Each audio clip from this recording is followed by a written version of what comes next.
The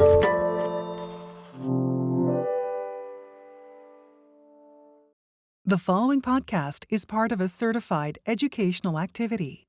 Access the entire activity and complete the post-test at peerview.com/XTT860. Downloadable slides and practice aids are also available. Welcome to the Innovation at Warp Speed for Multiple Myeloma Tumor Board Insights on State-of-the-Art Care. My name is Dr. Nina Shah, and I'm joined by the other panelists, Dr. Shaji Kumar, Dr. Thomas Martin, and Dr. Nupa Rajay. So we want to talk about where we stand in myeloma care in 2021, certainly an exciting time for multiple myeloma. And the new and improved myeloma toolkit has expanded again, and more so in recent years, to include next generation IMiDs, PIs, and antibodies. And since that time, we've had a continued and rapid integration of CD38 antibodies, including things like quadruplet therapy. We have new drugs with new mechanisms of actions. These include XPO1, peptide drug conjugates, and of course, Bcma directed therapies, and recently the approval of Bcma CAR T therapy. We're having a seminar and tumor board sessions, and it's going to be case-based sessions. We're going to talk about progress with antibody quadruplets in newly diagnosed multiple myeloma, the latest on antibody platforms in early relapse, and sequential therapy for pretreated multiple myeloma patients, and the role of novel mechanisms and CAR T. To talk about modern treatment choices for newly diagnosed multiple myeloma, looking at standard of care for antibody quadruplets, we invite Dr. Shaji Kumar to present a case. Thank you, Nina. So I'm going to start off with this gentleman who is a 60-year-old patient with the new diagnosis of multiple myeloma, who has a revised ISS stage 2 myeloma with a high-risk translocation for 14, good performance status, no comorbidities, has a normal renal function at diagnosis, and as you can see, is clearly eligible for an autologous stem cell transplant. Now, as Dr. Shah already mentioned, there has been significant change in the approach to treatment of multiple myeloma for the entire spectrum, especially the newly diagnosed myeloma, where many of these new therapies have made a significant difference. And it is important to remember that right now the standard of care has been the combination of bortezomib, lenalidomide, and dexamethasone based on survival data from this Forte trial, both progression-free and overall survival data, as well as the randomized phase 3 trial from the French group showing it to be an effective induction therapy prior to autologous stem cell transplant. Even though peripheral neuropathy has been a concern with bortezomib, the use of subcutaneous dosing as well as once-weekly dosing has ameliorated this problem significantly and made this a suitable backbone for developing the quadruplets, particularly the antibody-based quadruplets that we are going to be talking about. While we have some initial data in suggesting that these quadruplets can improve outcomes, both progression-free and overall survival with some of the regimens, we still need long-term follow-up with some of the quadruplets that are likely to be used in this setting. We still have limited data in terms of what the impact would be on high-risk patients and whether this is a paradigm that can be used both for transplant eligible and ineligible patients. And obviously, we want to see what the long-term toxicity data would be as well. So let's take a look at the current paradigm. So we have the bortezomib lendex or bortezomib lendex at reduced doses for transplant eligible and transplant ineligible patient populations respectively. And we also have the lendex in the frail population and VMB that has been used.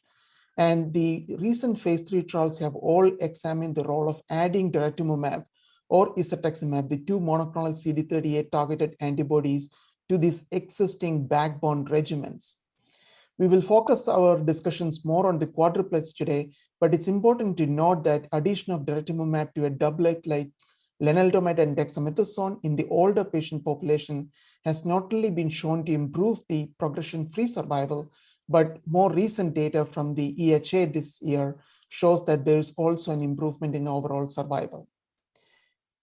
Now, the initial phase 3 trials had focused on the transplant eligible patient population and looked at the backbone of bortezomib, thalidomide, dexamethasone. That was a commonly used induction therapy in Europe. So the Cassiopeia trial randomized patients to receiving bortezomib, thalidomide, dex with or without daratumumab to look at its role as an induction therapy pre-transplant and consolidation. And the trial also looked at a second question as to whether daratumumab maintenance is better than just observation after consolidation therapy. The initial results of this study with the longer follow-up shows that the addition of daratumumab to induction and consolidation pre and post single autologous stem cell transplant improved both the progression-free survival and overall survival, suggesting that it has a significant synergy with this regimen. Now, there's data from ASCO that looked at the impact of maintenance with daratumumab post-consolidation compared to observation, and showed that the median progression-free survival for the entire cohort was significantly better compared to with daratumumab maintenance compared to no maintenance. However, it is important to note that with the benefit seemed to be primarily limited to those patients who did not get daratumumab as part of the induction and consolidation therapy. While the patients who did not see bortezomib, who got the bortezomib, thalidomide, dexamethasone induction therapy and consolidation, had a significant improvement in their progression-free survival when daratumumab was used as maintenance therapy compared to none. Now, one of the disadvantages of the VTD regimen is that we don't use it very commonly in the US, primarily because of the increased risk of neuropathy. The Griffin trial asked the question whether we can replicate these results with the addition of daratumumab to the commonly used regimen, bortezomib, lenalidomide, dexamethasone. It was a randomized phase 2 trial. And what we saw at the most recent presentation at ASH 2020 was that addition of daratumumab over time led to deepening of the responses, with almost 2/3 of the patients getting to be a complete response and significant proportion of those patients being MRD negative, compared to just under half of those patients when they did not get daratumumab in combination with RVD.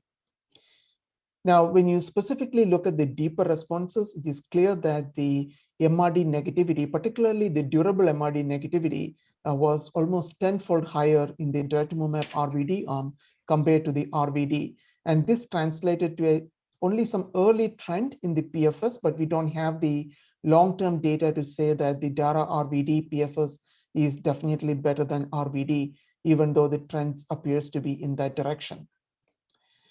Now, specifically looking at this quadruplet regimen, I think one of the areas of great interest is its role in high-risk patient population. We know that with the standard approach of VRD, single transplant, and lenalidomide maintenance, our high-risk patients don't do as well as the standard risk patients. So there have been attempts to try and improve the outcome of the high-risk patient population. There was a previous trial in the SWOG that looked at adding elotuzumab to bortezomib, lenalidomide, dexamethasone that did not improve the outcomes of high-risk patients. More recently at ASCO, we had the Optimum trial that looked at a 5-drug combination. So it's VRD with cyclophosphamide and daratumumab added as part of induction therapy. And they studied 103 patients. And after 6 cycles of induction therapy, they underwent an autologous stem cell transplant, followed by 6 cycles of consolidation with the daratumumab VRD regimen, the quadruplet, followed by 12 more cycles of daratumumab VR with the dexamethasone being dropped, and patients continue on daratumumab lenalidomide until disease progression. Now, when you look at these patients, obviously we don't have the long-term data from these trials, but it's clear that these multi-drug combinations induce deep responses, with almost half of the patients in CR after the autologous stem cell transplant. And the MRD negativity amongst these patients, just bone marrow MRD negativity was almost 2/3 of these patients being MRD negative. So clearly these multi-drug combinations are highly effective in inducing deep responses in this high-risk patient population. And MRD negativity has already been shown to be one of the most important prognostic factors for high-risk patients.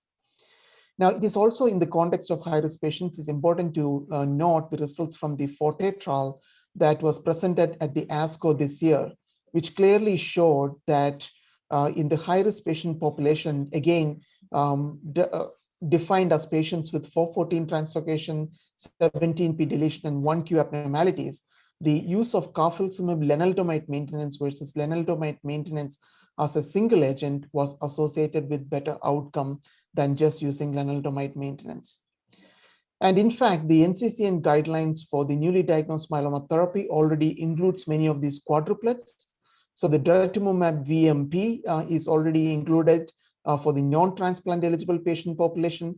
We also have the daratumumab VRD, which is included for the transplant eligible patient population as one of the recommended regimens.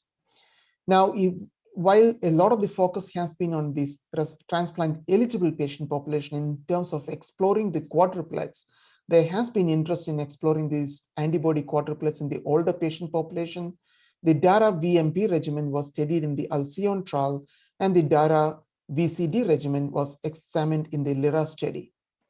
Now, in the Alcyon trial, the addition of daratumumab given continuously to a limited duration VMP regimen was associated with a significant improvement in the PFS and overall survival for this patient population. So it's important to note that the initial therapy for myeloma is rapidly evolving with the introduction of CD38 targeted antibodies in order to create a variety of different triplets. And the important thing is the anti-CD38 approach seems to be very useful, both in terms of efficacy, but without a significant increase in toxicity when added to the standard of care regimens. It is important to define how well these quadruplet regimens are going to behave for the high-risk patients, which is an area that clearly needs significant improvement, as is the case with this particular patient that we talked about who has the 414 translocation. So clearly the quadruplets are important in the sense that create or lead to high rates of MRD negativity, which are important for these high-risk patients. And we hope that these quadruplets will also allow us to give limited duration therapy in some of these patients. And the ongoing clinical trials are examining the role of MRD-directed treatment duration, again, in a prospective manner. I'll hand this back to you, Nina.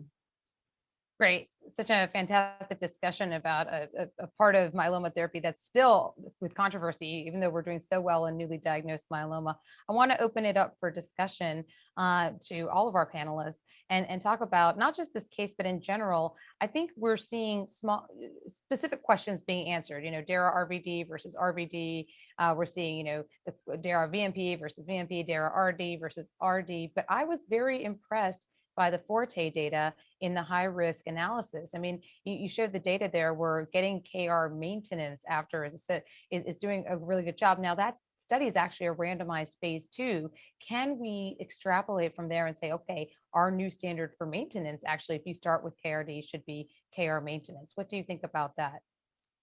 I think it's a very important question. I think what the Forte trial tells us is it adds to the body of evidence that a proteasome inhibitor plus an IMiD is the appropriate maintenance for this high-risk patient population. So we have the retrospective data from Emory showing that a bortezomib len maintenance in high-risk patients were associated with a significant PFS, or better than what we would have expected historically.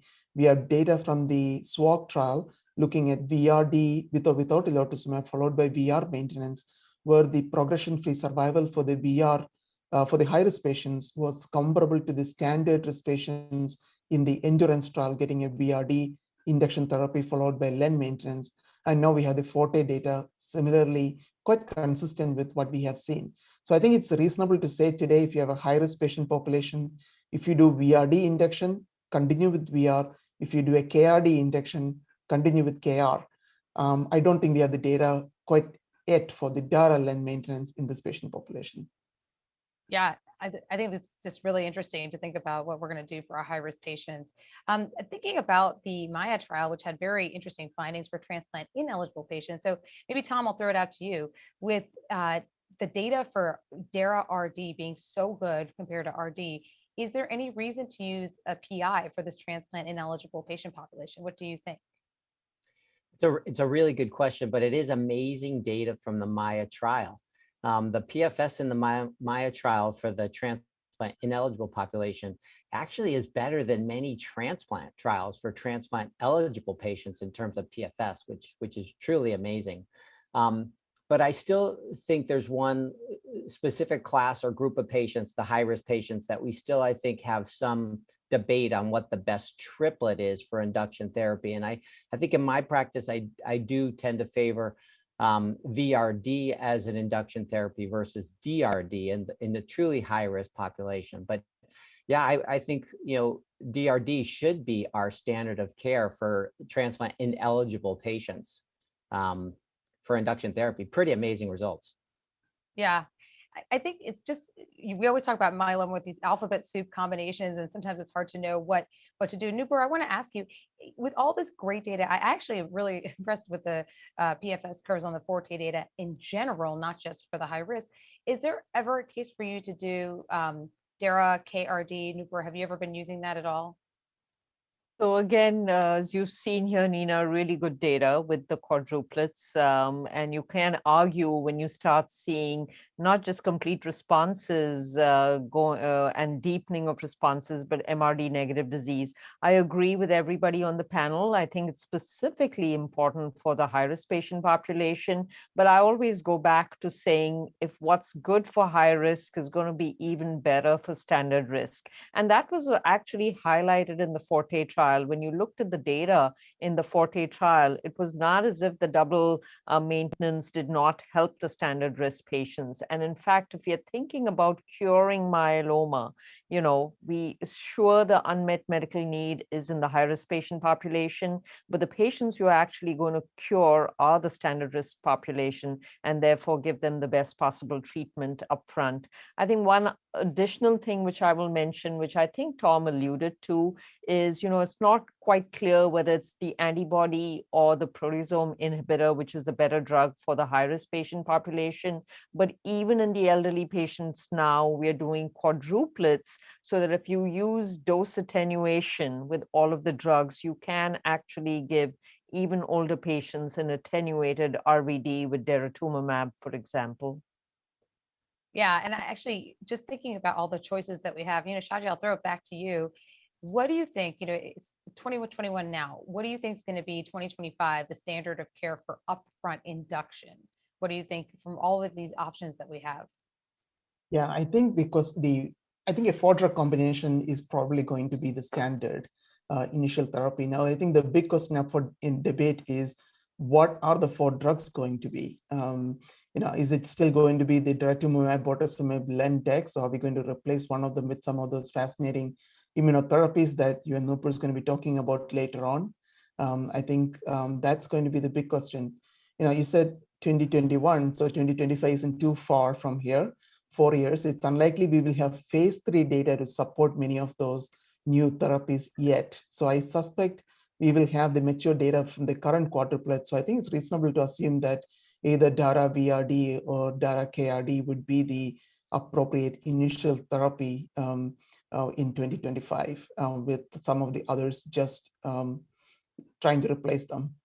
So I think we've had a great discussion about all of the different options for newly diagnosed, and particularly a discussion about high-risk patients. So let's turn it back to this case. Maybe I'll point to each of you and say, we have this patient who's 60 years old, revised ISS2. This person has translocation 414. So just a note of that, doing pretty well, has very few comorbidities, and is transplant eligible. How would you treat this patient? Shaji, I'll start with you.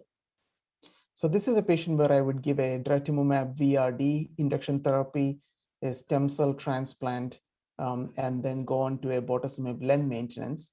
I certainly will have the discussion of a tandem transplant with this patient, particularly if they are not MRD negative by the end of the first autologous stem cell transplant. Perfect. Tom, what about you? Well, I'm going to differ a little bit in terms of the induction, because actually here in California, we don't actually have the ability to give a quad just yet, mostly based on insurance approval. We can't get insurance approval. So I would choose KRD vis-a-vis the Forte trial. And I would do KRD, an autologous transplant, and I would give KR/KRD as maintenance-based therapy. And that would be my treatment for this patient. Great. What about you, Nupur? So I would do a 4-drug combination in this patient. He's 60 years old with high-risk features. Certainly would either do DARA-RVD or DARA-KRD. We do, especially in the transplant-eligible younger fit patients without any comorbidities, KRD works extremely well, and we have ongoing studies looking at the combination of 4 drugs with the CD38 monoclonal. So KRD DARA would be my choice with continuous KR for maintenance. Yeah, I'm going to have to go with my boss, Tom, and say I would probably choose KRD. And that is actually a little bit of endurance data there where the 414 seemed to do better with the KRD. They were included in the patient population. So I would probably go with KRD for transplant KRD and go KR maintenance similar to the Forte trial. So at least we have one agreement here. So that's great. Great. So that brings this discussion to a close. And now we're going to move on to antibody platforms in early relapse, making therapeutic choices for optimal sequencing. And for this, I'll turn it to my colleague, Dr. Tom Martin. Thanks, Nina. So we'll start off with a case. And Ellen was diagnosed at 60 years of age with revised ISS stage 1 disease. ECOG performance status good, 0 to 1. She was treated with VRD and then autologous transplant, and then subsequently received lenalidomide as maintenance-based therapy. And then progression was noted after 3 years. And we could take that 2 ways. We could take that on lenalidomide maintenance or off lenalidomide maintenance. And that's obviously going to make a difference. And she has mild renal insufficiency. I'll just start off with a few comments about doing relapse-based therapy. And the first, when you're thinking about the selection of regimen for these patients, I think you have to think about patient-related factors, disease-related factors, and then treatment-related factors. And Dr. Rajkumar gave us a nice acronym of TRAP: the timing of the relapse, the response, to prior therapy and what they're sensitive to or refractory to, the aggressiveness of the relapse, and then maybe what their performance status and comorbidities are. And I do want to say that in some patients, you can take a wait and watch approach. In patients that have just biochemical progression, sometimes if they don't have anemia, they don't have any new bone lesions, it's maybe light chain escape and they only have a very low level of light chains, nothing in the urine, you might be able to watch the pace of their disease for a small bit of time. But patients that have any clinical symptoms, new bone lesion, hypercalcemia, anemia, renal insufficiency, and this person does have renal insufficiency, I think, so this person has to actually get therapy. Or if they have a history of high-risk disease, you want to start their therapy right away. So I will give you some of my few pearls for me for treating relapsed refractory myeloma. The first is, when they're progressing on a maintenance drug or maintenance therapy, that in my mind equals resistance. If they're on 10 of lenalidomide, then they are resistant to lenalidomide. I would consider them refractory to lenalidomide. When we consider our treatment, and here on this slide shows, the various studies that have been done in the early relapse setting, we have 3 big classes of drugs, right? We have proteasome inhibitors, we have immunomodulatory drugs, and then we have monoclonal antibodies. And for the monoclonal antibodies, we have CD38 antibodies, we have daratumumab and isatuximab, and then we have elotuzumab, antibody that targets SLAMF7. I will say another, and so those 3 big classes are going to be the ones that we switch around for our relapse-based therapy.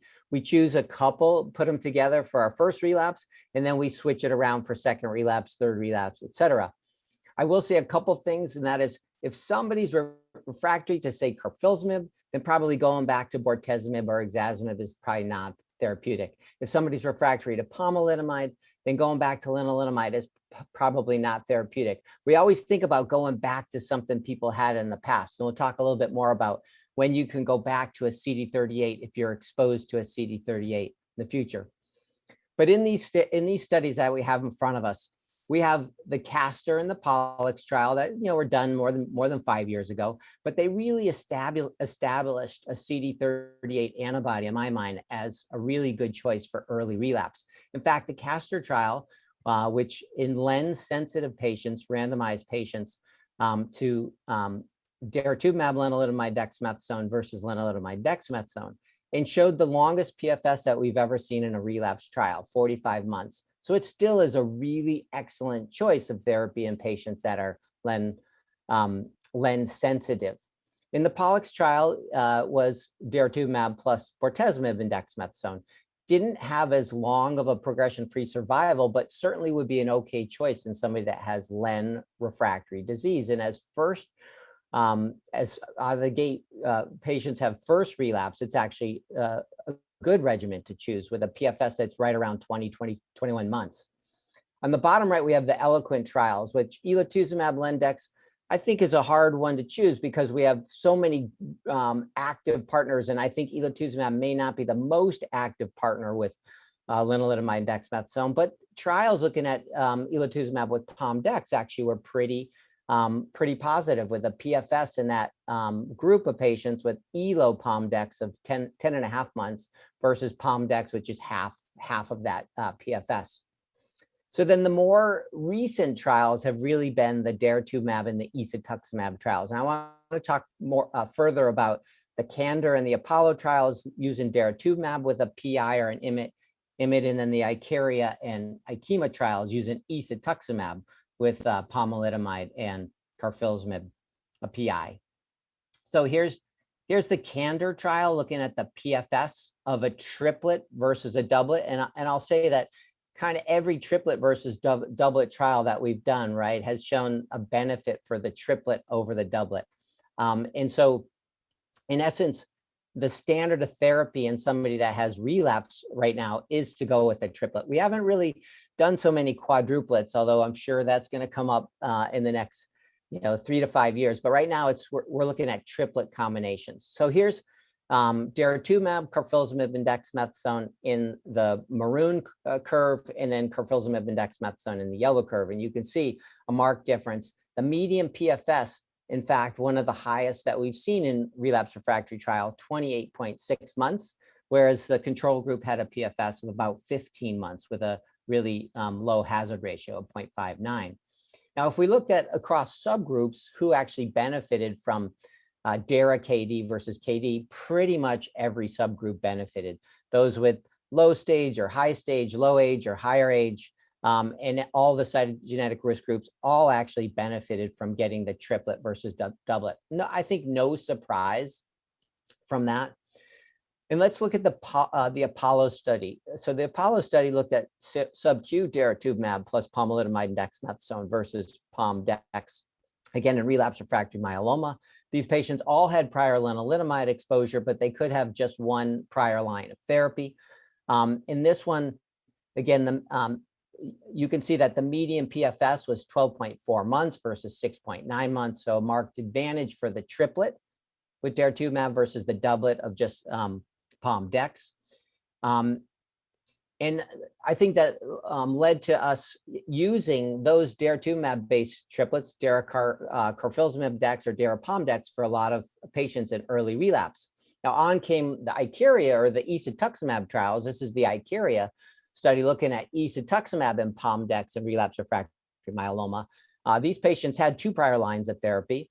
And if you look at the isa-POM-dex PFS, 11.5 months versus 6.5 months, so very similar to the Apollo trial. And you can see here that the time to next therapy, if you went on isa-POM-dex, obviously, if you have a longer PFS, you also have a longer time to the next therapy. So a marked difference with isa-POM-dex versus POM-dex. And these are data that were actually recently presented at ASCO from Paul Richardson. The other interesting thing I will point out is what they looked at, if patients received isa-POM-dex and then went on to receive a daratumumab regimen as the next regimen, you can see that the PFS with a daratumumab-based regimen is much lower than if you choose a non-daratumumab regimen. So 2.2 months versus 4.5 months. I think the take home from this is it's really hard to go from a CD38 containing regimen to directly to another CD38 antibody containing regimen. I do think you can go back to CD38 at some point in time, but you have to have some duration in between, maybe 3 or 6 months in between. And the belief is that maybe that actually increases, allows for increased expression of CD38 back on the cell surface, or maybe for some of the mechanisms of resistance to fade away so that they can actually respond to CD38 in the future line of therapy. And then one of my favorite studies, and that's the Bcma study, looking at isatuximab, carfilzomib, and dexamethasone versus carfilzomib and dexamethasone. And here is data that was originally presented by Philippe Moreau at the European Hematology meetings. And basically, the PFS with 20 months of follow-up was not reached with ISA-KD. It's believed to be at least 28 months, maybe a little bit better, similar to the Candor data, versus 19 months in the carfilzomib and dexamethasone, so a marked advantage. If we look at, similar to Candor, if we looked at the patients who are benefiting, we see that the high-risk cytogenetic abnormalities and FISH abnormalities benefit. There was only a small number of patients who had deletion 17p, so the error bars cross one, but the 414 and the 1416 also have benefit, as well as patients who have isolated gain 1 Q21 or have no gain of Q21 in standard risk cytogenetics. Now, the other thing that we have looked at in the Bcma study, if we looked at patients who had renal insufficiency going on to therapy, and there is actually a benefit to ISA-KD versus KD in terms of improvement in renal function. And you can see on this curve, this is a Kaplan-Meier estimate over time. You can see that ISA-KD is in blue above, with patients that have a low ejection fraction, as well as those that have a higher, sorry, not ejection fraction, GFR, versus those that have a normal GFR. You see the benefit in really both of those. And the worst patients are the patients who get KD, who have the lowest GFR.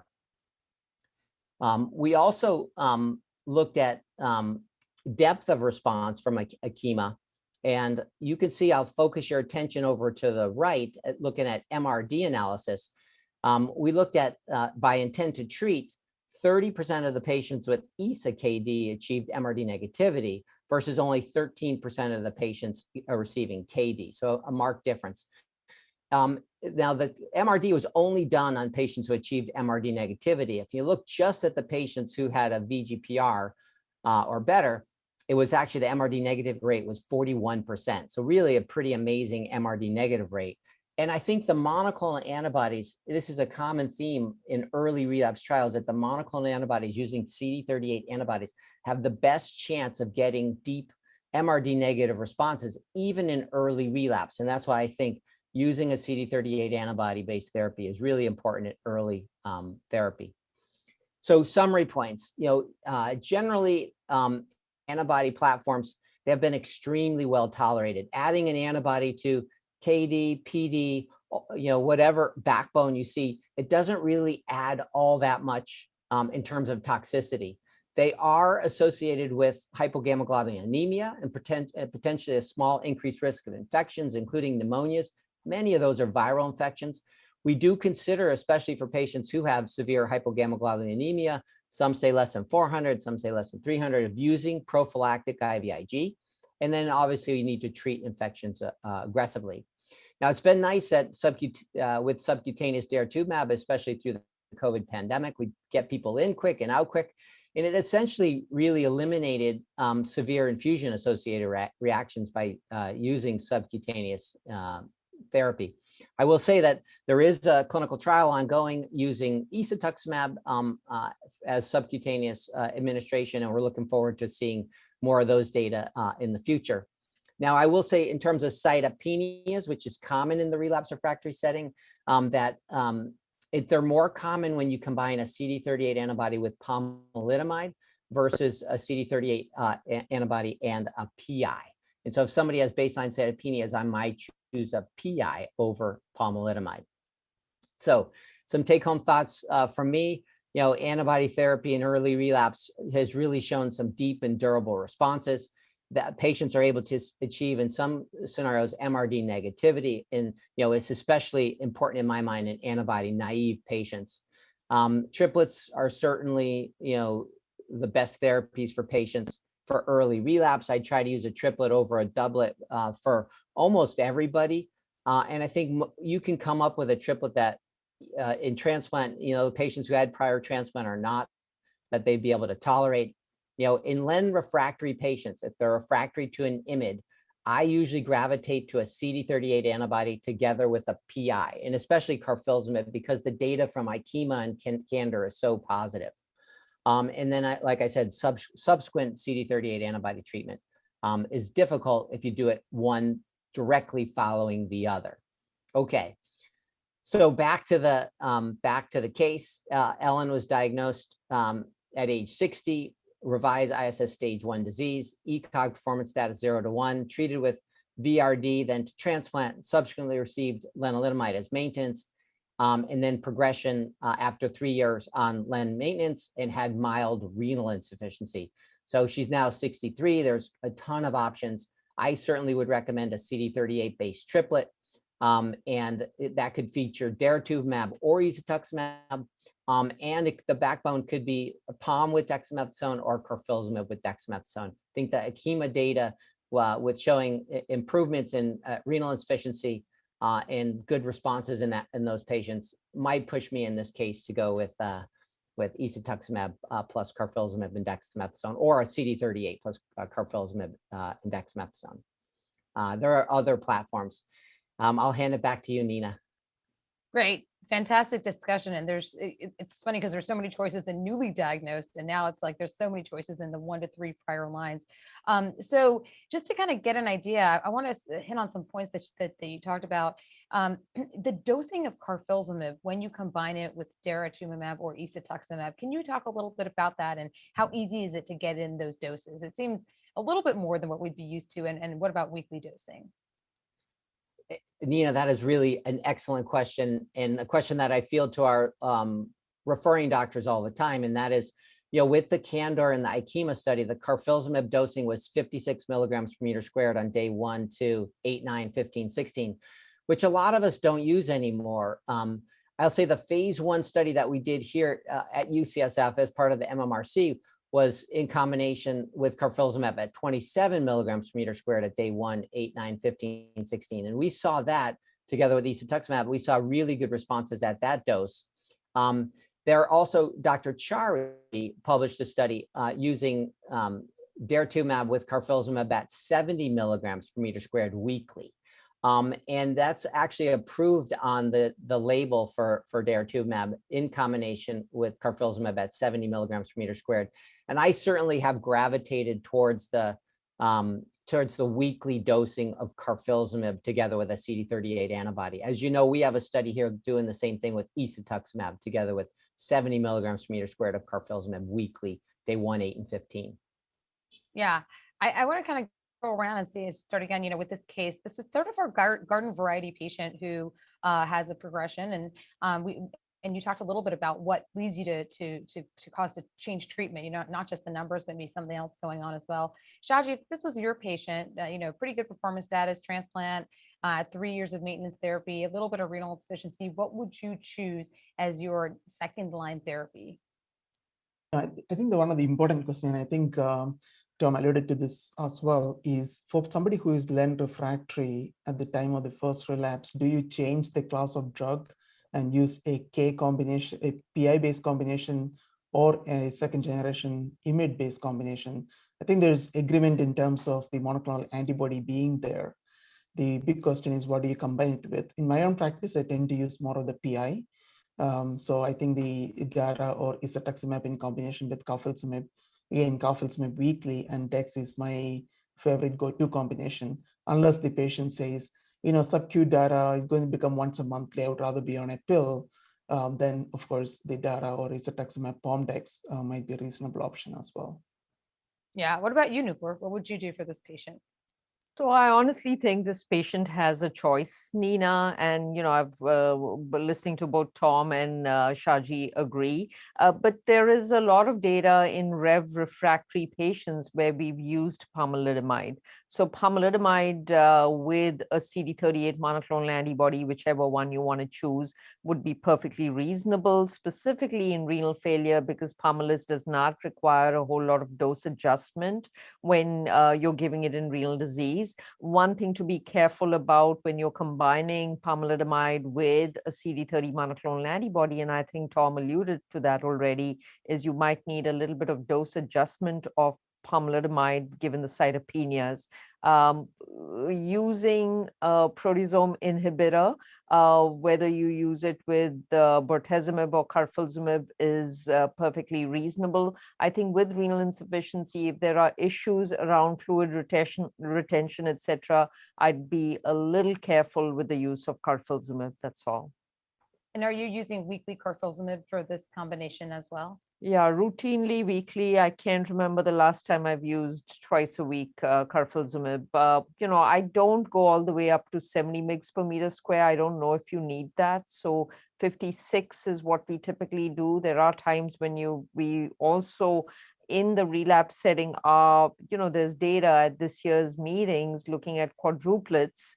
So the 56 mg per meter square seems reasonable. I've rarely had to go all the way up to 70 mg per meter square.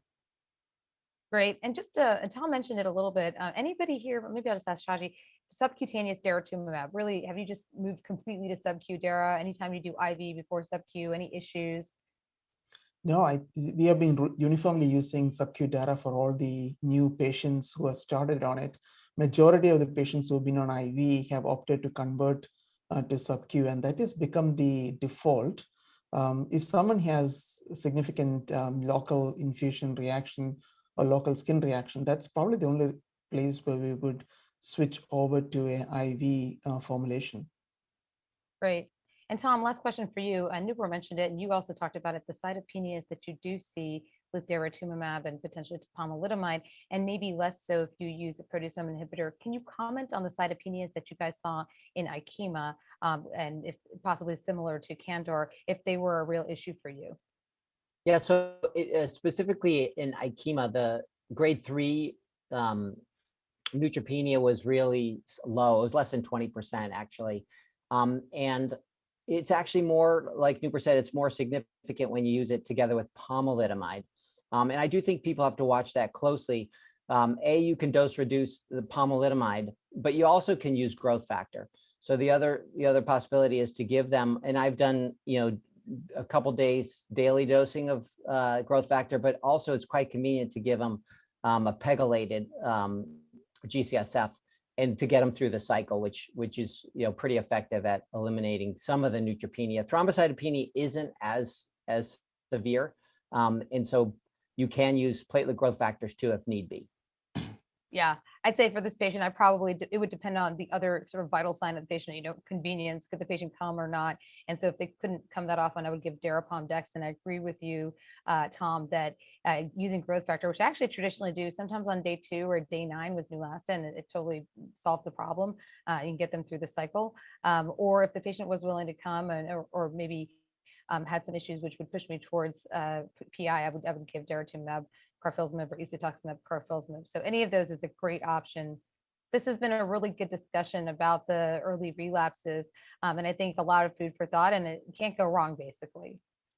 So now we're going to move on to the next section, which is the challenge of pre-treated disease, choosing a path from novel mechanisms to BCMA. So we'll look at a slightly different case. This is Michael, who's a 62-year-old man with revised ISS stage 2 myeloma, initially treated with BRD induction, transplant, and Len maintenance, achieved a CR, ultimately 3 years later did have progression and got daratumumab, pomalidomide, dexamethasone, and did achieve a VGPR, was doing fine for about a year, but then was diagnosed with a new L2 plasmacytoma and a rising M protein, then got carfilzomib, cyclophosphamide, and dexamethasone. But unfortunately, that only held him for 7 months, at which point he then had progressive disease.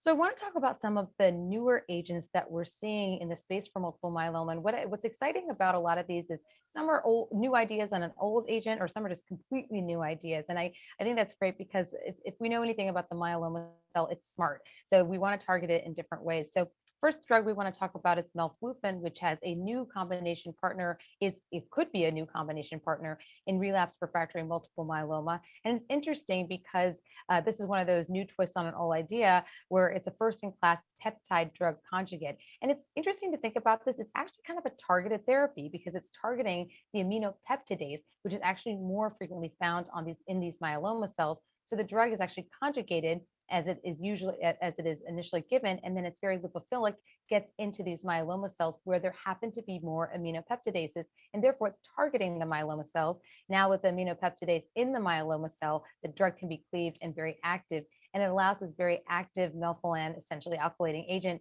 to be effective in the myeloma cell. So we know that melphalan or alkylating agents in general are very active in multiple myeloma cells. So this is sort of a targeted way of delivering it, taking advantage of the myeloma cell's own metabolism and cellular characteristics. So that's kind of an interesting take, and again, a new twist on an old drug. The phase 2 Horizon trial, which was very important in getting this drug approved, Melflutian, plus dexamethasone, was very active in heavily pretreated relapse refractory multiple myeloma. And again, this was what ultimately led to FDA approval. And then the anchor study assessed Melflutian plus dexamethasone with daratumumab or bortezomib in relapse refractory multiple myeloma. And this did include patients refractory to IMiDs and PIs. And it's just important to know that, like all drugs, we start out with single agent activity and then try to start using them in combinations. Again, because the myeloma cell is very smart and you want to sort of punch it from different directions to get rid of it.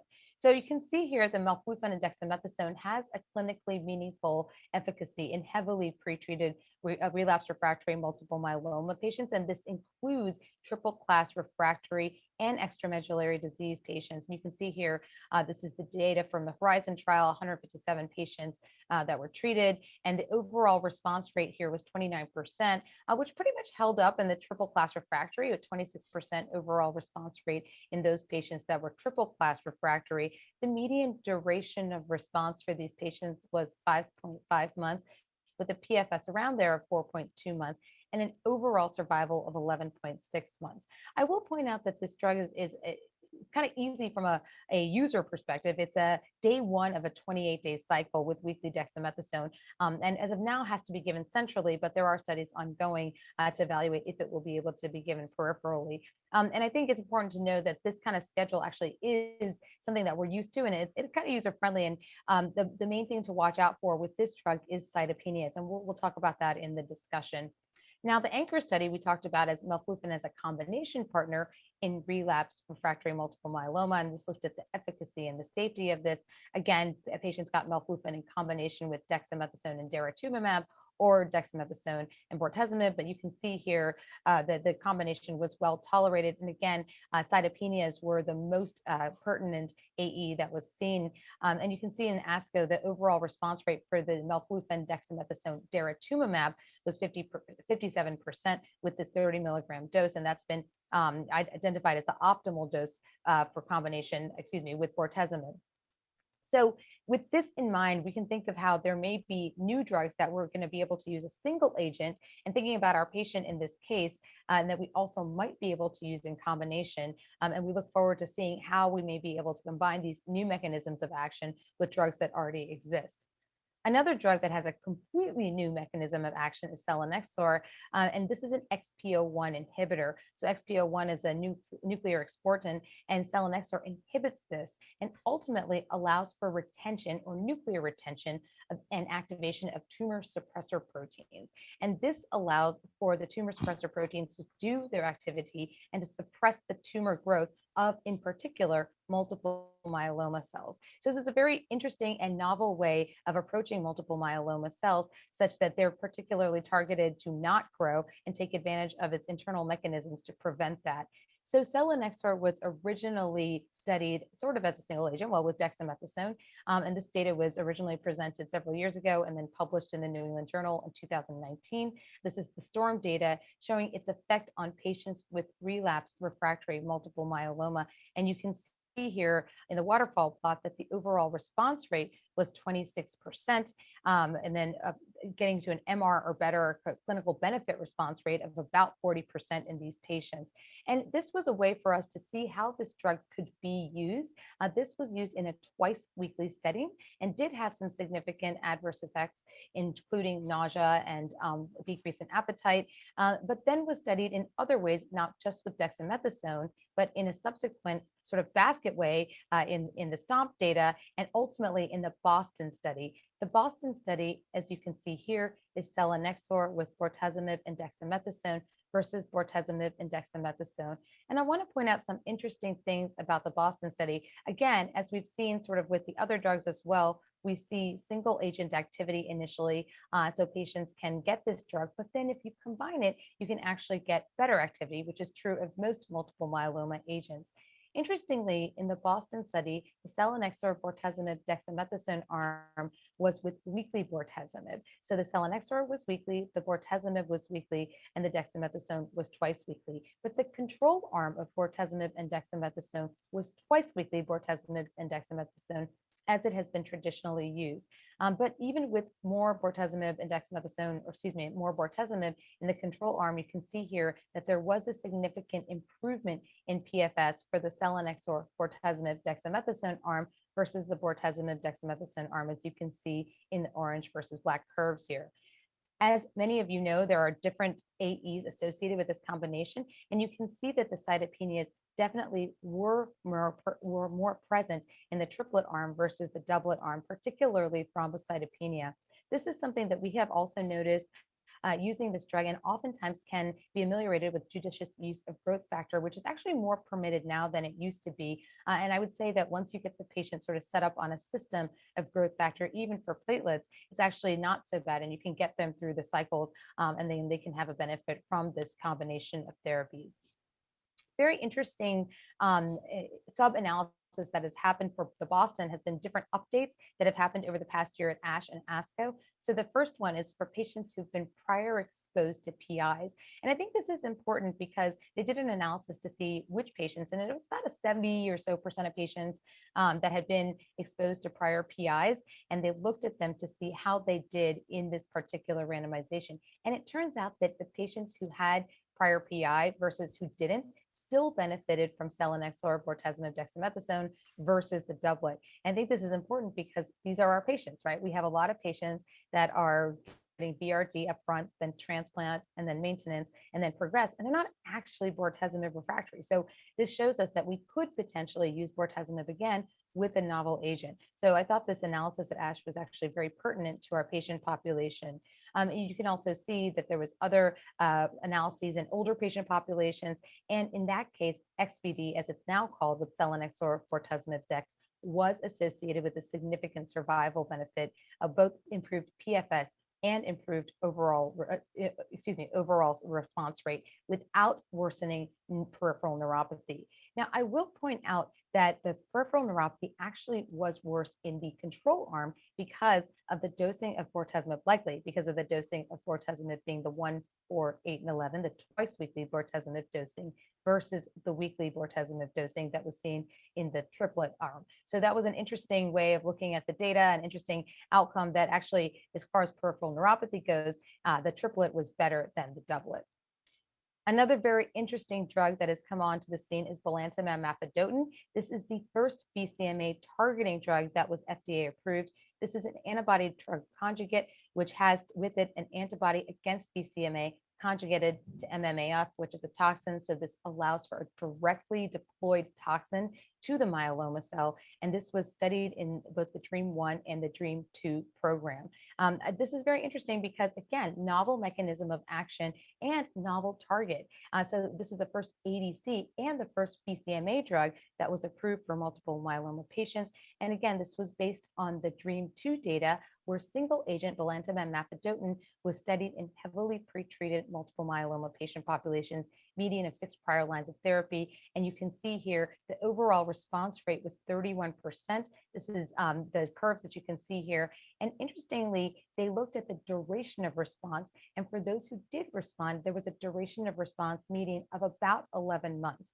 So again, another drug that we can use now as a single agent, and we have to consider that we may be able to use it in combination, which leads us to Dream 6. And there are a variety of Dream programs looking at different combinations of drugs with Volanta Memphidoten. And in Dream 6, it was studied Volanta Memphidoten plus Bortisomiv and Dexamethasone. Again, this is a multi-arm study, but they reported on the VD arm with Volanta Memphidoten. And you can see that the 2.5 milligrams per kilogram every 3-week schedule was active and safe. And this is in patients with at least 3 prior lines of therapy, which included bortezomib and daratumumab. You can see here overall response rate of 78%. So this is a good sort of launching pad to think about what we can do with our novel drugs, how we can maybe use them in the relapse refractory multiple myeloma setting, where patients have already gotten so many drugs of the ones that we've talked about already in this session. So going back to this case, we can talk again about Michael, who's a 62-year-old man with revised ISS stage 2 myeloma. Again, he got VRD induction, transplant, lenalidomide maintenance, had a CR 3 years, then had PD, got DPD, had a VGPR, and then a year later had another progression. So now 3rd-line treatment with KCD, carfilzomib, cyclophosphamide, dexamethasone, and then progresses again. So the patients had 3 lines of therapy, and want to talk about what the options are for Michael. Could he use something like XVD or XPD, which is selinexor, pomalidomide, dex, another arm being studied in STOMP, another novel mechanism of action, for example, Volanta Memphidoten, eventually when you would consider cellular therapy. So I want to kick it back to my colleagues and talk about this. I think this is where we get into uncharted territory, right? There's no right answer here. Tom, what do you think about a patient like this, considering that these new drugs that we've talked about, what might you use in this situation and why? That's a really great question. And I try to talk to patients about the options and what their ability is to come to clinic and get therapy, et cetera, et cetera. But what I would put up about this case per se, number one, they had 3 years from VRD auto transplant, and then 1 year on essentially a great regimen, DPD, and then 7 months on KCD. So it's not really acting like really high risk. We don't know if they have high risk cytogenetics like 17p deletion. I will say in some people that have 17p deletion, selinexor has been shown to actually be beneficial in some patients that have 17p deletion. Maybe I would consider that in that subfraction of patients. The patient is not really doesn't have extramedullary disease. There's some data, maybe that Melflutian can actually work really well in patients that have extramedullary disease, that type of high risk. And there's no ocular problems, baseline ocular problems that potentially I would stay away from belamaf. So I think all 3 of these are actually reasonable options. What I do think in this population, most patients, their numbers are going up at a relatively good pace. So for most of these combinations, you get one cycle to see, and you get one cycle to see if they actually are responding. And if they are responding, I would continue. If their M protein goes down, if they don't respond, then I go on to the next one. And I tell most people, here's the 3 options. We might use all 3 of them. It's just a matter of what order we use them in. Yeah, that's good to know, to prep the patient that there might be different options and they'll have to just see what works. Shaji, what has been your experience with selinexor? Do you tend to use it as a single agent or in combination? And if so, then what combination? Yeah, I tend to use that as in combination. I think what we have learned is obviously trying to use most of the myeloma drugs in multi-drug combinations, probably the better option. Again, my choice would be based on what they saw the late last, or which of the 3, these anti-CD38, the pomalidomide, or the PI. We have data with all 3 classes with selinexor. So whatever they have seen the longest ago, that I would use that.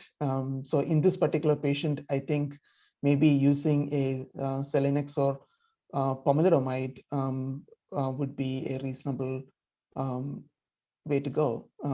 I think, or the selinexor daratumumab might be reasonable too. And I think, I totally agree with what Tom said. We end up using all of these. I think the exciting therapies that are coming along, right? I think we don't have a lot of data on what happens to BCMA targeted CAR T if you were to use something like belantamab at this stage. I think that's where some of the confusion is coming in us in terms of what can be used.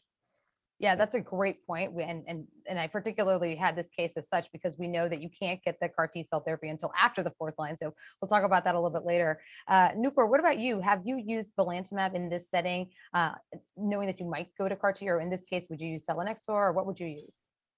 So typically, I do want to start thinking about CAR T cells early because you have to, there are certain logistics that you have to take into account. It's not something which is off the shelf. And while waiting, if I can avoid a BCMA targeted approach, I think I would.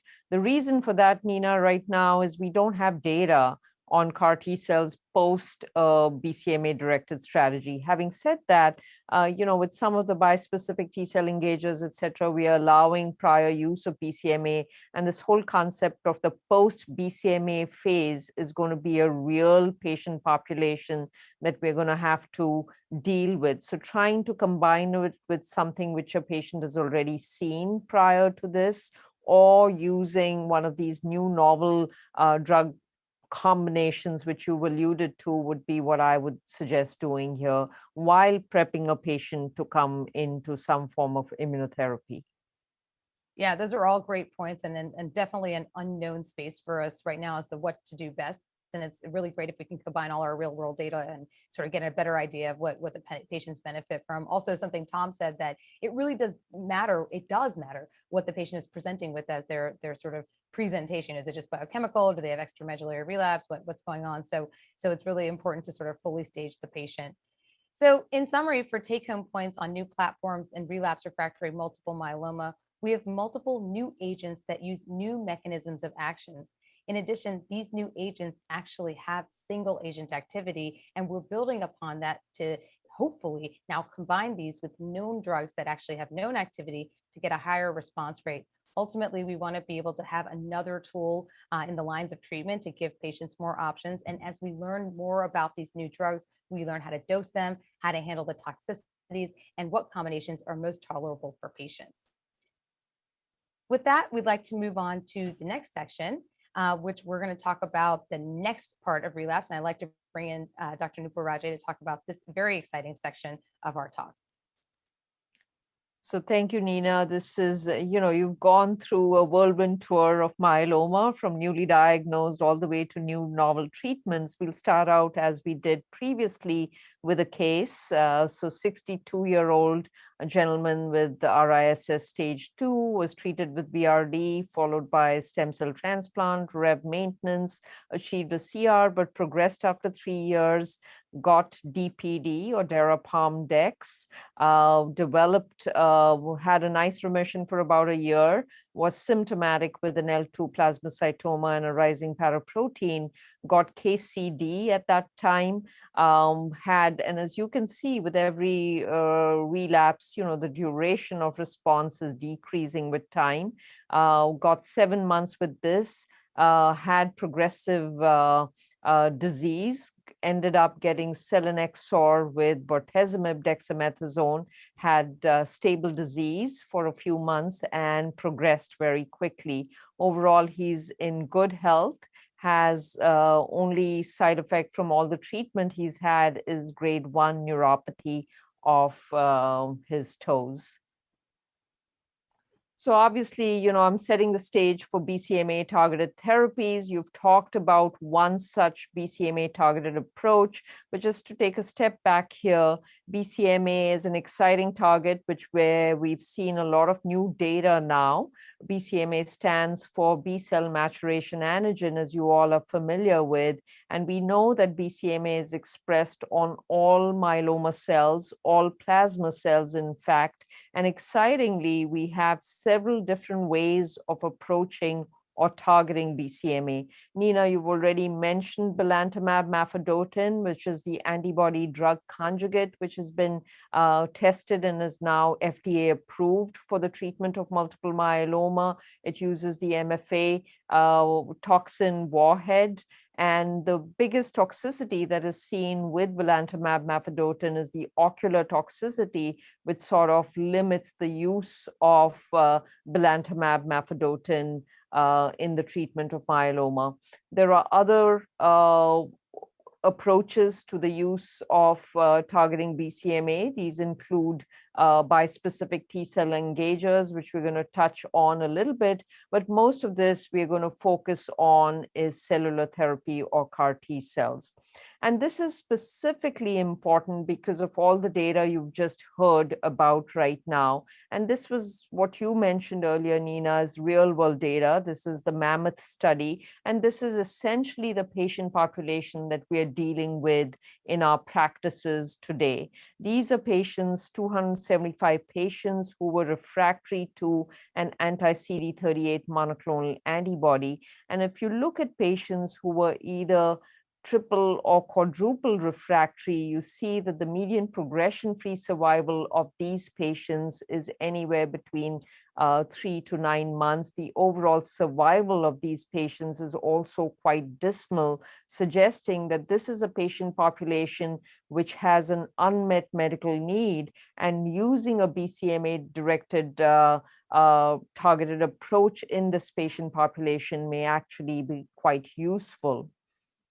So obviously, we've looked at CAR T-cell therapy, and just to give some background on what CAR T-cells entail, CAR stands for chimeric antigen receptors, and what CAR T-cell technology involves is taking your T-cells, inserting a CAR. In this case, what we are using right now in myeloma, second-generation CARs, including these CARs in your lymphocytes, which are then recognizing BCMA. All of these CARs have CD3 zeta, which activates your T cells. And most of the CARs that we're using in multiple myeloma has the co-stimulatory domain of 4-1BB, which allows the expansion of the CAR T cells so that they can go ahead and then target the BCMA that we've all been talking about. As I mentioned earlier, CAR T cells are not off the shelf. They require a little bit of manufacturing. So we go through a process of T cell collection or leukapheresis, which a patient has to undergo. Once these T cells are collected, they have then to be transfected with the CAR insertion. That usually takes anywhere between 2 and 3 weeks, but by the time it comes back to the patient for reinfusion, it's about 3 or 4 weeks. And during that time, most of these patients, because we've treated these patients sort of end stage of their disease, have required some form of treatment before they go on to receiving these CAR T cells. We've had the most recent CAR T cell approval now for myeloma, very excitingly, in March of this year. This was with ide-cel, which was approved. This was based on some of the data that we have presented and published now. Dr. Munshi presented this data at ASCO last year. This has now been published in the New England Journal of Medicine earlier this year and has been approved. And as Nina has pointed out, has been approved after 4 lines of treatment in this patient population. This was the KarMMa trial, which was the phase 2 trial, which got the ide-cel its approval. These are relapsed refractory multiple myeloma patients who've had more than 3 prior regimens, and they were exposed to both IMiDs, most of them exposed to both lenalidomide as well as pomalidomide, as well as both PIs, that is bortezomib, as well as carfilzomib, as well as the majority of patients had seen the anti-CD38 monoclonal antibodies as well. As mentioned already, you have to go through the leukapheresis process, and prior to giving back these CAR T cells, most of these patients get lymphodepleting chemotherapy with fludarabine and Cytoxan. 128 patients were treated on this KarMMa phase 2 trial, which got ide-cel its approval. Again, I just want to highlight the baseline demographics of these patients. These were heavily pretreated patients. We did not really look for BCMA on any of these patients because it is assumed that all plasma cells would express BCMA. Most of these patients were extremely heavily pretreated, and the majority of these patients, actually close to 90% of these patients, required bridging therapy, underscoring how refractory these patients were, so that we could not leave them without any treatment for the 3 or 4 weeks that the manufacturing of these CAR T cells was ongoing. If you look at the overall response rate of this, and if you look at the target dose, which is the recommended dose of 450 million cells, it was more than 80%, with about 39% of these patients actually achieving a complete response or a stringent complete response in this patient population. Again, really important to remember that the median time to first response is very quick with these immunotherapies, 1 month in the majority of patients. If you look at the progression-free survival of all patients combined, it was close to 1 year. Again, looking at target dose of 450 million cells was close to about a year. And if you look at progression-free survival by best response, I mentioned that 39% of these patients achieved a complete response or a stringent complete response, and their median progression-free survival was close to 20 months in this patient population. So really quite remarkable from what you've seen with some of the earlier data that we've seen with the novel drug targets as well.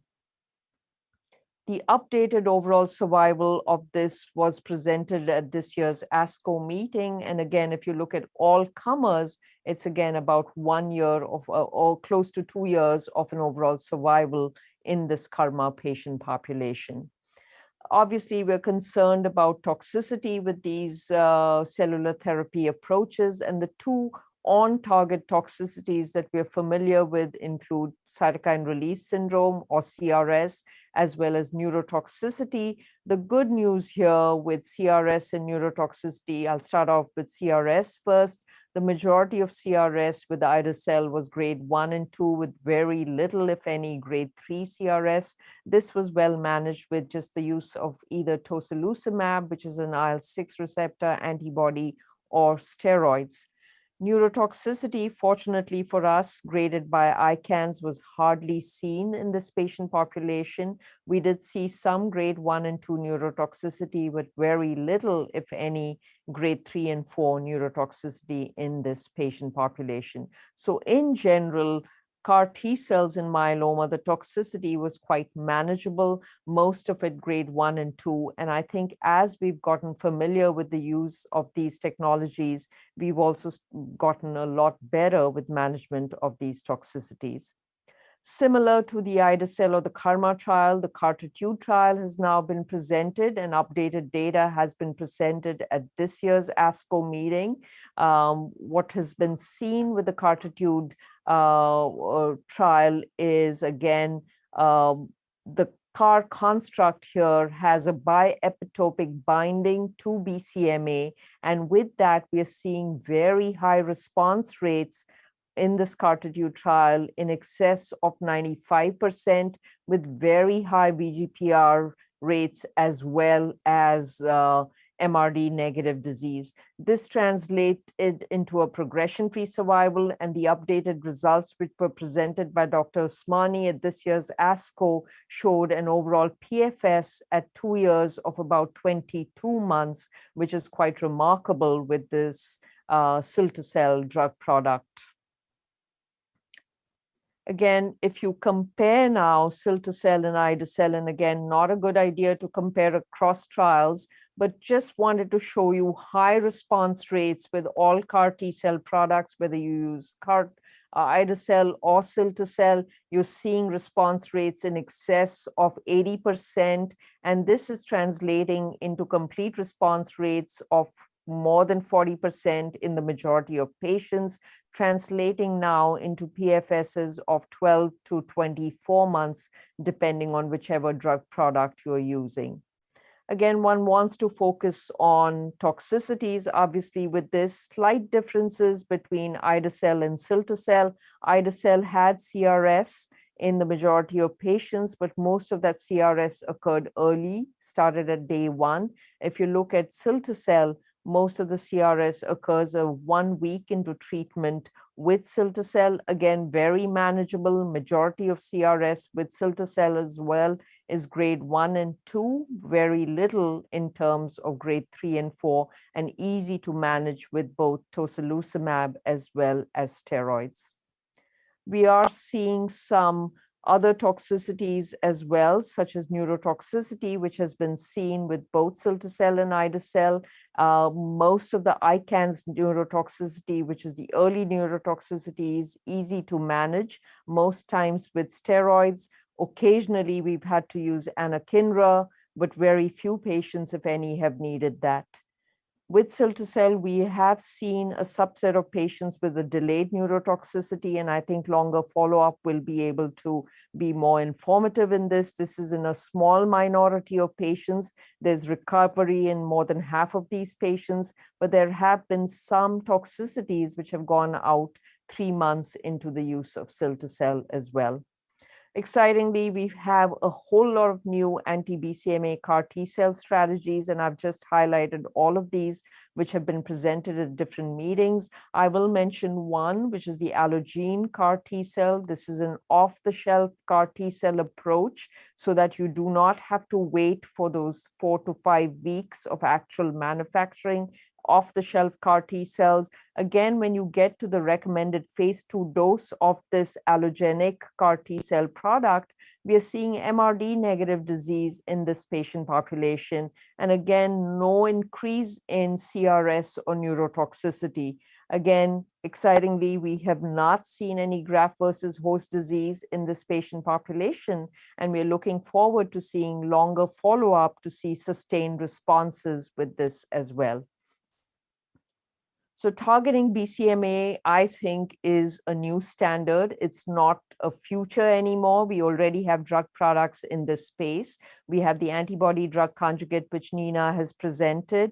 I've shown you data with CAR T cells. We have the CAR T cell, ide-cel approved, and we hope to see cilta-cel approved soon. We have a whole lot of bispecific T cell engagers, which are being studied in this space, which are now in either phase 1 or phase 2 trials as we speak, and we're seeing very high response rates with bispecific T-cell engagers as well. They were being used intravenously initially, but most of us are now using them subcutaneously. We do see the same toxicity that we see with CAR T-cells, specifically CRS and neurotoxicity with bispecific T-cell engagers as well. So the question often asked, obviously, is who should I refer to for CAR T cells? I think in the context of myeloma, we should be considering CAR T cells for all patients with multiple myeloma. And I think it's really important to remember that the toxicity of CAR T cells is very different from what you imagine with autologous stem cell transplant. So early referral to a center for cellular therapy is critical, because it does include us trying to coordinate getting CAR T cells for these patients. They're not readily available. There is a little bit of logistics involved. So think about CAR T cells in patients, refer to your centers, and think about clinical trials in this space as well. So I think the current understanding in this space is that immune system is very important across the spectrum of multiple myeloma. We've already demonstrated that BCMA is a validated target in the context of relapse refractory myeloma. You've seen that antibody drug conjugates are approved now. We've got really exciting data with bispecific T-cell engagers, and we have the first CAR T-cell drug product approved also in the context of myeloma. And in the future, I do think we're going to try and define how best to combine or sequence some of these approaches. And in the future, we would like to look at next generation approaches to even improve upon some of the efficacy and duration of response that we are seeing with CAR T cells or some of these immune strategies. So coming back to our patient again, our 62-year-old gentleman, Michael, who was initially treated with RVD stem cell transplant, achieved a response, got DPD. Is this patient now somebody you would consider CAR T cells? and how would you sort of approach this patient? I'll open it up to everybody on this panel and send it back to you, Nina, to discuss this case. Great. Thank you so much for going through all of this data, which is so exciting, so much to know about it, and not just how it works, but how, what's the efficacy, what are the differences between the modalities we're seeing. This case, I think, is probably what's going to happen to a lot of our patients, I think, because it's a very standard way to approach a patient. We're talking about 4 lines of therapy here, as you can see listed here. So I would venture to say that this person is a good candidate for CAR T-cell therapy, good health, grade 1 neuropathy. This is pretty good for our patient population. This patient is probably about 67 years old, which is definitely on track for where a lot of the patients were in CAR T. So, Tom, what do you think are the next practical steps when you have a patient like this? And we get referrals like this all the time from the community. Yeah, so this patient has triple class refractory disease. And so this patient certainly is a candidate for the immunotherapies, which we're also excited about. For us, the first step is to try to see, do we have a trial that's open that this person could step into? Either a trial using a bispecific T-cell engager or a CAR T-cell therapy. And then the second thing, if not, then the best therapy for him is what Newport just presented, and that is ide-cel, is to give them a clinical standard of care CAR T-cell therapeutic. And so the first thing to do is to actually try to get them a slot for an apheresis slot so they can collect the lymphocytes and then send them off. And then you have to do bridging chemotherapy, et cetera. And so for me, I'm looking for many avenues of therapy, and that's either other treatments to hold them over, right to CAR T-cell therapy, or a clinical trial. Great. Shaji, Nupur brought up a really good point, which is that CAR T-cell, and I would agree with her, not really as toxic as a MEL-200 transplant. What do you think about that? Do you think our CAR Ts are something that we could give our patients that might not be completely fit for a transplant, but would be okay here? Yeah, I completely agree. I think the threshold for how fit the patient needs to be going into that transplant or the CAR T is quite different, I think. Even though many of the trials have had used a very high threshold for the eligibility, it seems like most of the patients, it's a very short-lasting phase where we have to kind of tide them through the CRS and the cytopenias. Again, it's lymphodepletion chemo isn't as intense as what we give them with the high-dose melphalan. The cytopenia duration, certainly at least the significant neutropenia that we get with the transplant certainly isn't here. Certainly some of the, the ability to withstand the infections is important. Anybody with a reasonable cardiac pulmonary status should be able to safely get through those CRS related symptoms. Yeah, as I always say, if the patient can go to Target, they can get CAR T-cells. So that's my test. All right, so we're coming to the end of this very exciting series of presentations, and I want to take some questions we've gotten already, and I'll just throw them out to each of you. Just give one answer, just in the interest of time. Actually, Tom, I'll start with you. Any advice for patients who have difficulty getting patients on CAR T therapy? Yeah, I would say try to broaden your options in your local area. If there's more than one place, send them to more than one place. They may have different clinical trials open. You can call the IMF, you can call the MMRF to try to see where the trial may be open, but do your best to broaden the horizon for that patient and also try to keep them stable with whatever tools that you have in your toolkit.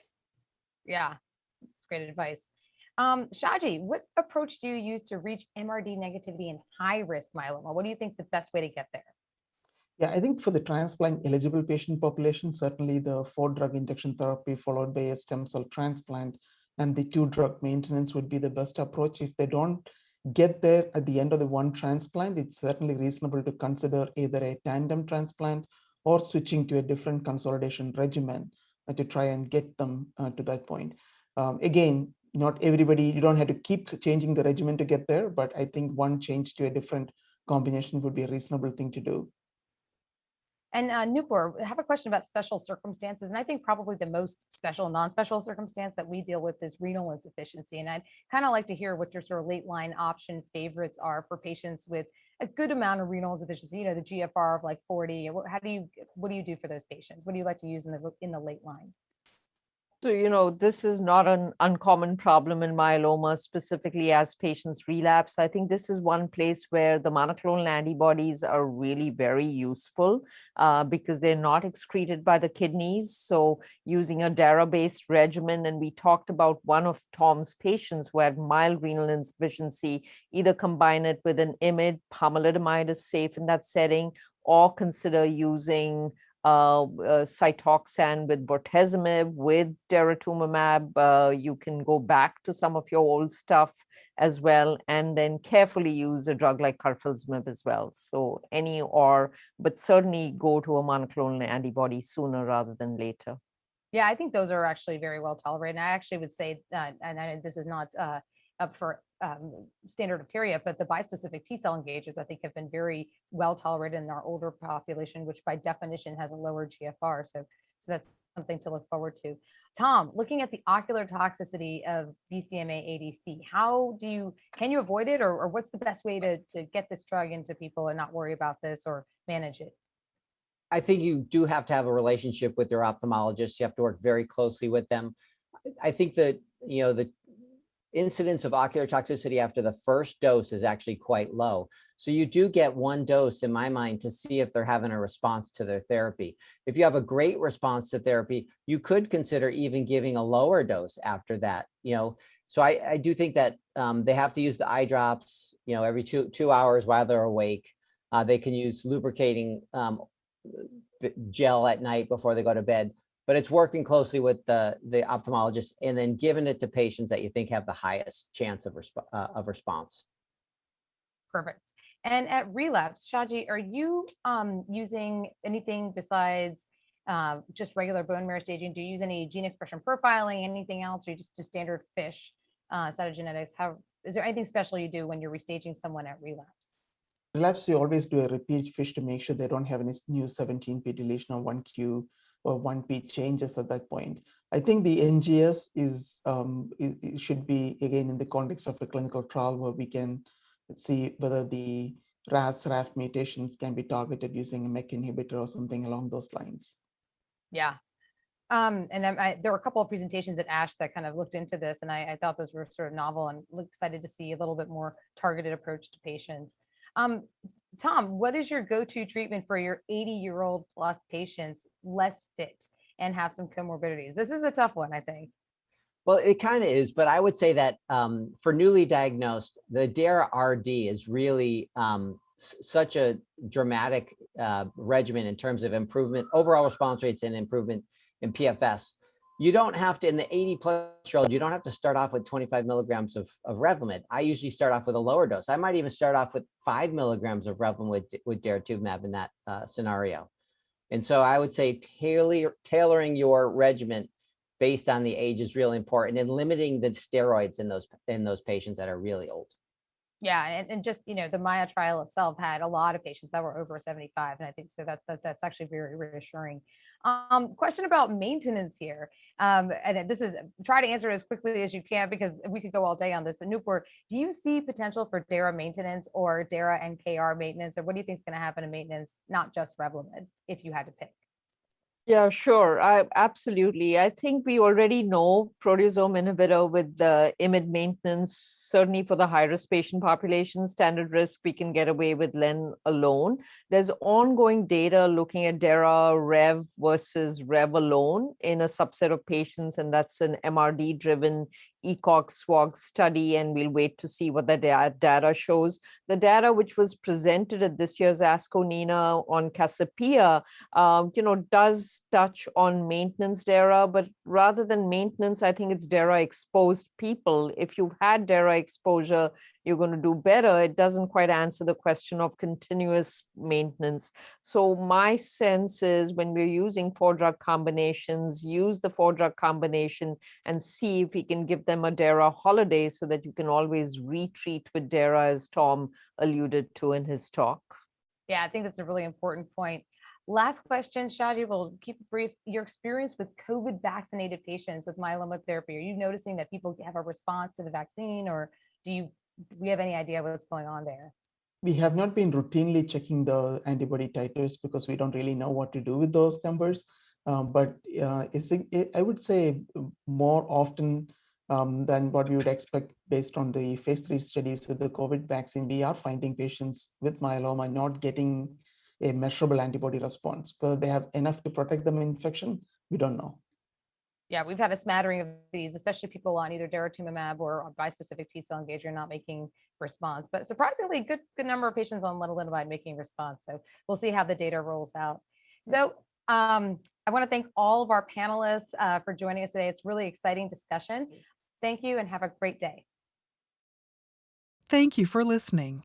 Download materials and complete the post-test for instant credit at peerview.com/XTT860. This activity is supported by educational grants from Janssen Biotech Incorporated, administered by Janssen Scientific Affairs LLC, Karyopharm Therapeutics, Oncopeptides Incorporated, and Sanofi Genzyme.